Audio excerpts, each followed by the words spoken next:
salam and hello and bonjour and all those other things.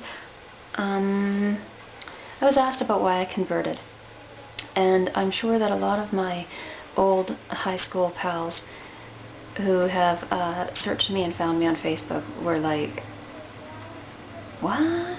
Because this that you see now is definitely not what you saw back then.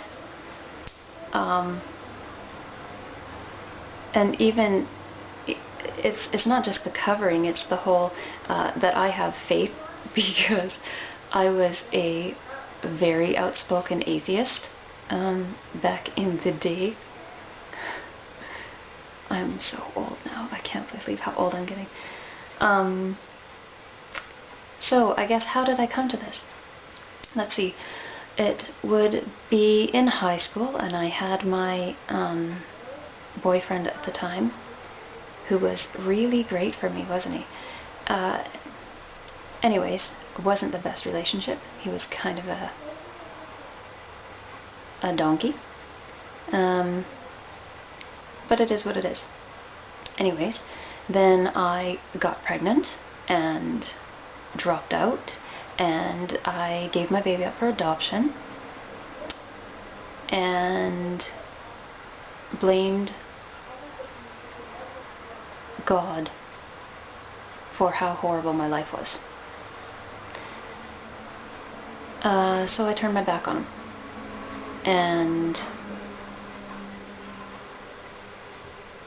and what can you say?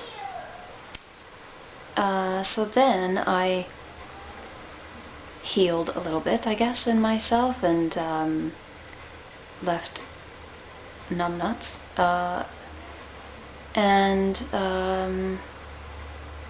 started searching.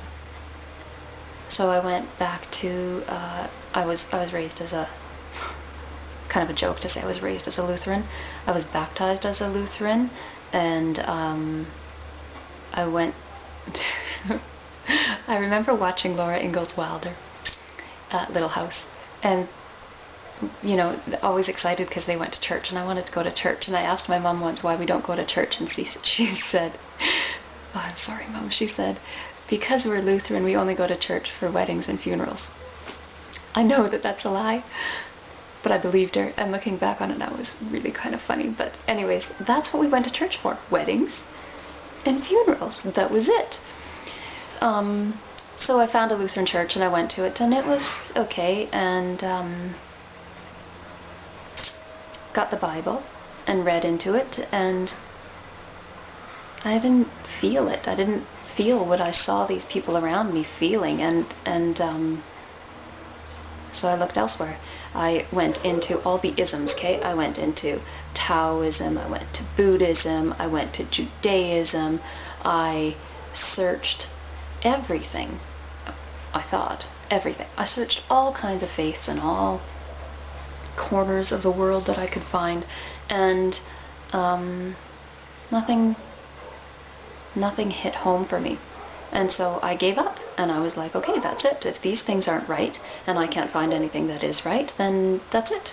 There's nothing for me. There's no God. So I went back to that sort of atheism, but still searching, right? I guess that's not really an atheist if you're searching for God, but whatever. Beside the point. Then one day I was working with a born-again Christian girl. And this is nothing against born-again Christians, but she was one of those born-again Christians that was like, woo-hoo, off-the-wall kooky, okay? And she said, she was talking about it, and I am very good at doing when people are talking to me, because I really, half the time, don't care.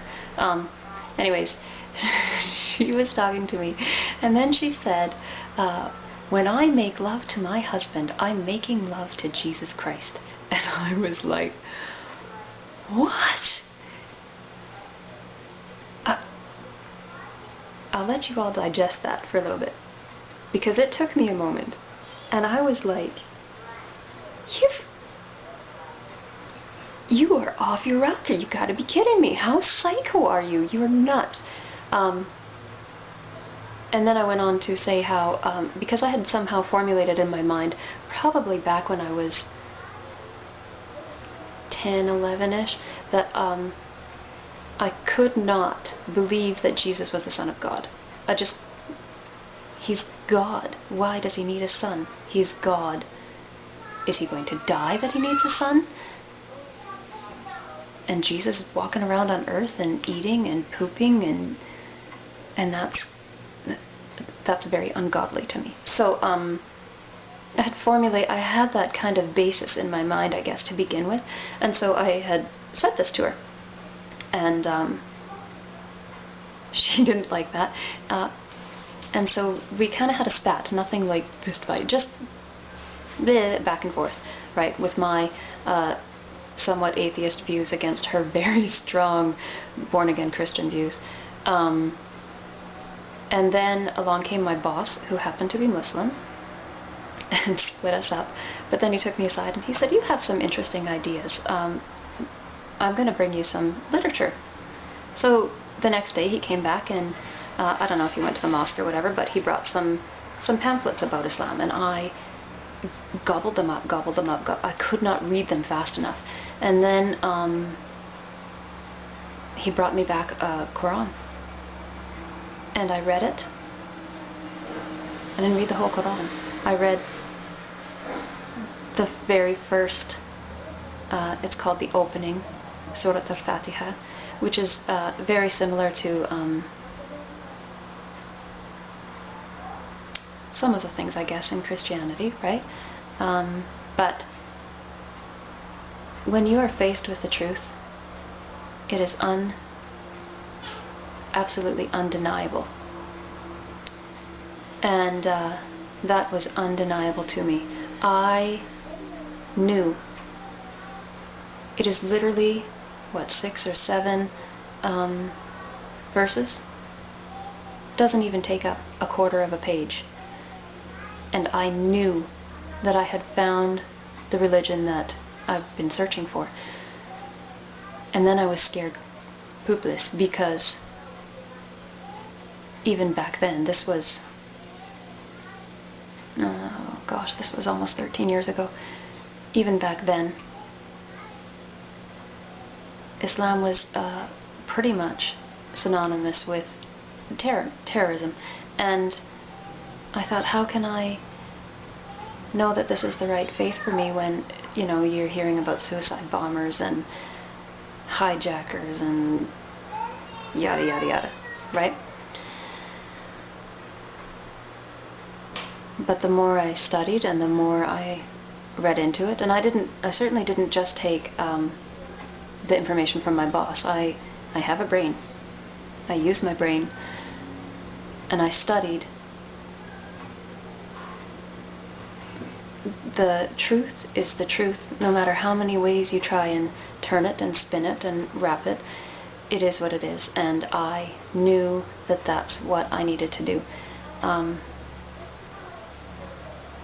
And I became a Muslim. And then I married my boss.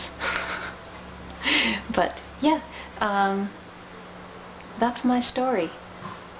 So I hope you all found it interesting, or it answered some questions. If you still have questions, ask them, I'll answer them.